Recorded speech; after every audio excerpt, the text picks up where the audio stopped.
Hello everyone. Naku guys, sobrang natawa talaga ako dito sa sinabi ni Congressman Kiko Barzaga. Grabe guys, sobrang nagiging ano na talaga siya, unstoppable na talaga siya guys. Wala na talaga siyang, alam mo yun, wala na talaga siyang kinikilingan or as in, hindi na talaga siya mapigilan. Tapos sabi niya kay Tito Soto, 'di ba madaming nagko-question or maraming nagsasabi kay Tito Soto na isa siyang tuta ni Congressman Martin Romualdez. Sabi naman ni Tito Soto, "Hindi ba nila naiisip na baka si Martin Romualdez ang tuta ko?" Alam niyo ba guys yung, pinost ni Barzaga, sabi niya, "Ganyan rin yung isang pusa ko, sobrang yabang. Akala mo siya yung amo, pero lalapit agad 'pag naglabas ako ng cat treats." Lumalapit daw 'pag naglabas ng cat treats. Guys, did you get it? Ulitin ko, ganyan rin yung pusa ko, sobrang yabang.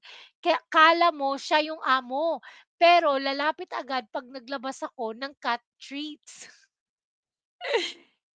Naintindihan niyo ba guys? Parang sa pagkakaintindi ko dito, parang sinasabi niya na, um, sobrang yabang ni Tito Soto pero 'pag naglabas na ng pera si Romualdez ay lalapit agad.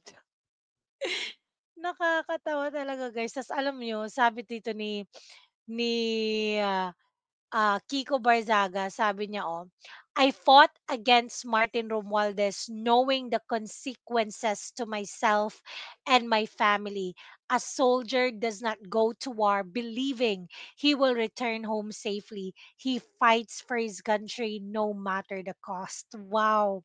Dito talaga ako bumilib sa kanya, itong ano niya, 'tong post na 'to nung September 12. Kasi 'di ba, if if you would only imagine, Martin Romualdez is the most powerful person in the Philippines right now. In the Philippines lang I did not say talagang mas powerful naman talaga si God. Pero Martin Romualdez thinks that way. Siya yung most powerful kasi 'di ba binusog niya lahat ng mga buwaya. So syempre hindi siya kakagatin. But grabe, in spite of this, si Congressman Kiko Barzaga guys, ang tapang-tapang niya.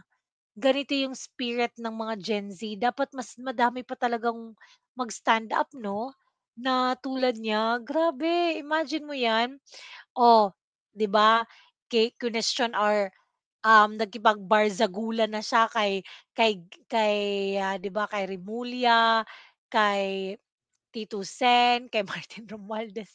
Ngayon naman guys kang Gibo, nasaan ba yung kay Gibo? Dito, sabi ni Gubo, "At this crucial time, we call on every Filipino to place their trust in our democratic institutions, to respect our processes and to work together in the spirit of patriotism," sabi niya.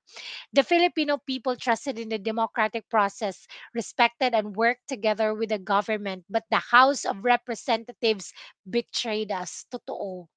Grabe, as in, alam mo yung mga words na hindi masabi ng normal na tao kasi natatakot, nasasabi niya guys, 'di ba? As in, parang he is the voice of everyone. Hindi yung may mga kulay yung mga yellows, yung mga pinks. Hindi, kasi they are just fighting for something na meron din silang magi-gain. Hindi tulad natin na talagang against talaga. Naku, talaga grabe. Ito sabi niya, ito talaga guys, grabe. Si Senator Tito Soto ang protector ni Speaker Martin Romualdez. Si Senator Ping Lacson naman ang protector ni Senator Tito Soto. Grabe talaga. Tapos may post pa siyang bago ngayon guys, sabi niya, "Hulaan niyo sinong unang magkakaso sa akin, si Tito Soto or si Martin Romualdez?" Kasi panay yung ano niya, barzagulan kay Tito Soto, eh. Sabi niya, "Wala akong pake kahit ubusin ni Romualdez ang budget ko, hindi mabibili ng pera ang hustisya." Wow! Wow! Grabe, yung iba natatakot dito, eh. Natatakot kumontra kay Romualdez dahil sa budget. Kaya naku, saludo talaga sa taong 'to. Buti naman talaga at nakita ko yung mga comment sa post na 'to, yung mga, kadistrito niya, yung mga constituents niya ay sumusuporta talaga. Sinasabi na, "We don't need ano na, kasi na-prove na talaga ng mga Barzaga, 'di ba, na hindi sila corrupt. Ginawa nila madaming mga projects and everything na super ganda. Kaya go sila for the go sila na talagang ibarzagulan niya si Romualdez." Tapos dito, inosente raw si DOJ Rimulya. Teka lang, ba't pa ba tayo may Department of Justice, wala namang hustisya dito? Correct, may hustisya but ano, yung para sa kanila lang, hindi yung hustisya para sa taong bayan. Na-cancel raw ang big party ni BBM bukas dahil ayaw nila lumaki ang protesta, natatakot na sila sa atin. September 12 pa 'to guys, Alam mo yung na-cancel daw yung big birthday party ni BBM kasi 'di ba, yung mga tao naghihirap, tapos we find out na grabe yung korapsyon sa flood control, tapos magpa-party pa siya. So siyempre lalong magagalit yung mga tao, buti na lang kinancel. Oo, sa mga nagsasabi diyan na dapat wala daw kasi may nabasa akong comment na sabi niya, "Wag mo lang isabi yung isang magic word at hindi ka daw aaway ni Romualdez." Oh, eto na magic word, Duterte yung ibig sabihin niya, eh. Oh, BBM Sara Unitem ako dati. Oo, BBM Sara Unitem ako dati. Malay ko ba na si Martin Romualdez ang uupong presidente? Oh, narinig niyo 'yun?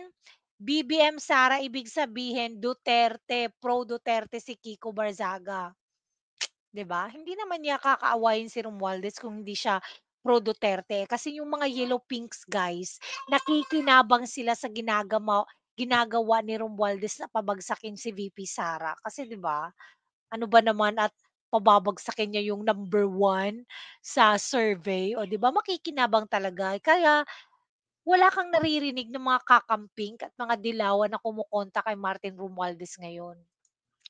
Ang talino talaga nila, no permit, no rally, tapos hindi sila magbibigay ng permit niya. Tama. Puwede ba magdala ng mga airsoft sa protesta bukas o makukulong kami? Kasi may mga baril, batuta at riot shield sila, eh, di kawawa naman tayo. True, 'di ba? Hindi ko kalaban si Vico Soto, isa nga siya sa naging inspirasyon ko noong kinalaban ko si Romualdez. Magkaiba lang ang plano namin, pero parehas naming gustong baguhin ang sistema. Magkaiba ang plano nyo. Ang plano kasi ni Vico Soto, kasi 'di ba dilawan siya or pinklawan, ewan ko ba diyan sa kanila. Gusto nilang hindi nila kinakalaban si Martin Romualdez dahil ano, gusto nilang may something na colorish din na kalabanin niya si Martin Romualdez, hindi naman niya kinakalaban, 'di ba guys? Hindi nga niya masabi yung pangalan ni Romualdez, eh. Yung mga ordinaryong mamamayan nagpapakain tuwing birthday nila. Tapos si BBM sisingilin pa tayo ng ₱20 para sa bigas ng pa-birthday niya. Kasi guys, nag-launch si BBM ng more pa na 20 kilo na bigas nung birthday niya. Kaya siguro na-post niya 'to. Natatakot ang mga congressman na nakatira sa Forbes Park na baka mawalan sila ng bahay. Dapat lang ngayon alam na nila ang nararamdaman ng mga mahihirap tuwing may baha. True! Hindi lang nararamdaman nila ang mga nararamdaman ng mahihirap tuwing may baha, kundi lahat talaga ng mga mahihirap. Nararamdaman nila na yung hirap 'no? Buti naman at dapat naman hindi na talaga makatulog 'tong mga congressman na sangkot, eh. Please lang 'wag niyo na awayin si BBM, hindi niya kasalanan yun, sumusunod lang naman siya sa utos ni Romualdez. Tama talaga, grabe guys. Daming reporters sa Malacanang press con, wala man lang matapang na nagtanong kung maiimbestigahan rin ba si Martin Romualdez. Wala ba dun si Eden Santos?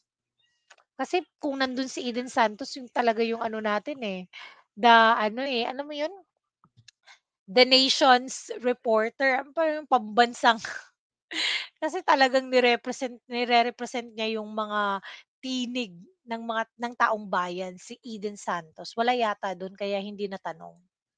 Maraming nagtatanong kung bakit alam ko lahat ng korapsyon sa Kongreso at bakit ang dami kong kilalang congressman. Ang secret ko ay ewan ko sa kanya. I call on the residents of wealthy subdivisions like Forbes Park to join us in our fight against corruption. People of all political colors and all economic statuses must unite to destroy the evil within our country. Mag Mag-ano daw guys, mag-unite daw yung mga taga Forbes Park. Naku, ayaw nun ng mga ano, yung mga bilyonaryo, ayaw nun ng mga gulo, eh.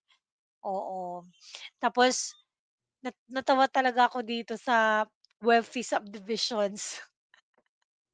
Correct, 'di ba? Pero imposible mangyari yung mga wealthy na 'yan. Oo nga pala, Kaka Romualdez Kokala ng Prime Water, mark safe na sila.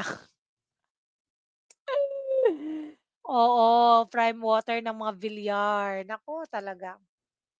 Bawal palang tawaging tuta ni Romualdez si Tito Soto, baka makasuhan ka. Bakal palang tawaging tuta ni Romualdez si Tito Soto, baka makasuhan.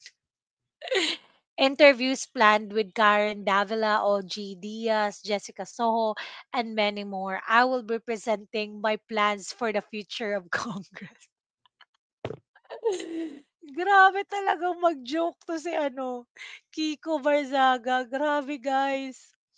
I dream of a Congress where merit is valued above partisan politics, where the policies of the House will emerge from debate and deliberation, not closeness to Speaker Romualdez. Wow, tama.